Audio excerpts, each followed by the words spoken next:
Assalamu alaikum. My name is Janal Abidin Fahim. I live in Dhaka. I completed my graduation with a major in botany from Government Titumer College, achieving a GPA of 2.88 out of 4.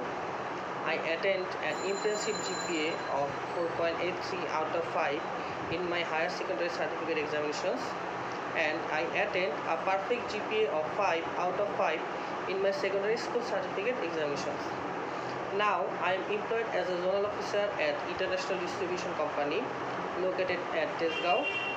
In this role, I am responsible for overseeing and achieving various kind of KPIs like achieving monthly targets, effective team management, maintaining SR regular attendance, maintaining trade programs, and building strong public relations. Now, I am well prepared and looking forward an opportunity to work in a friendly and supportive environment where I can learn from my experienced seniors who can mentor me as I develop my skills and contribute fresh ideas to the company. Thank you.